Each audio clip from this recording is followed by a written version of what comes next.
aga bedai bat ka Shree Simen plai kumtu. Lada ka government kalong ka coach siya ka komperkat.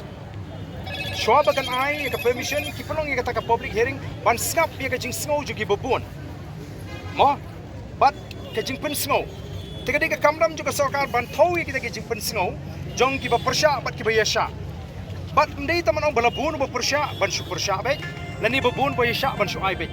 Kadai ban thau kan ya ki merits ba ki demerits. Jong kata ka factor kumnu kan pen mentoy yang ni kita try jika kunu kan tak ka sarkar kan khot ji jing snow ji pai ba bat lada ka snow thu pagadon ka jing persya ji pai ba kabam song nong rim kadai ka kamram juga sarkar ban snow thu iki tu ki pai ba em kalong ka ba bakala la repeat kentan mereka sarkar kam ko mana kata kala bat ka snow si kalong bangi iba kadon ka jeti surok lari ki samla jingi ki ba so khia ya ka kampam sap ya ka jing 330 ki surok ki le ki khle ka tu ka surok ta ka ti ki sa IFIR ki bat ka banjai ki tu ki bati khnang bat sni ki surok ka tu hi ke jine ka prinsipal sniu ba ka sarkar hi ka kwa ba ka outcome juga tu public hearing ka de belong positive na kata daw kim alat dia ki ba persya ba kini dan bentah de na kata daw nginum Pdiang ya ka report ba nginum Pdiang ya ka tu ka public hearing ka tu ka public hearing ka de ban declare null and void nginum la ban Pdiang Pandun kuno ka dibuat ko rin ni Martin Dawa. Support lang ka cement factory pat sarkar.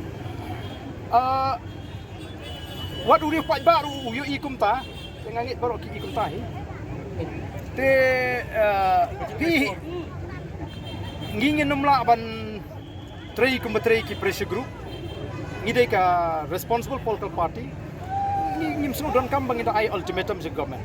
In fact the duty and responsibility of the government mo ban snap ya gani ban reach out to us why we have to hit the street. That is the question you should ask. Why do we have to hit the street?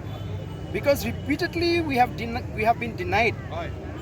Repeatedly we have been ignored by the government when we raise these issues. Nakata-kata okay ni sapan mi kumni. Dai la ka sarkar ka khot ikan ni penbet beling ni penbun kampung ni pai pa.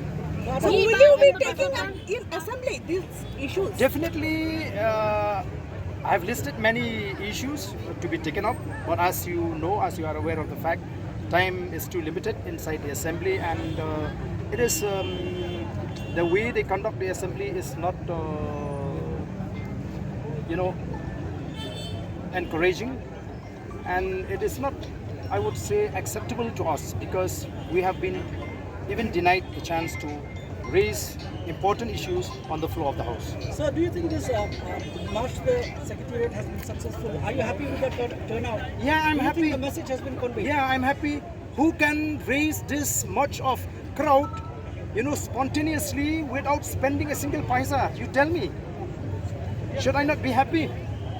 Should I not be satisfied?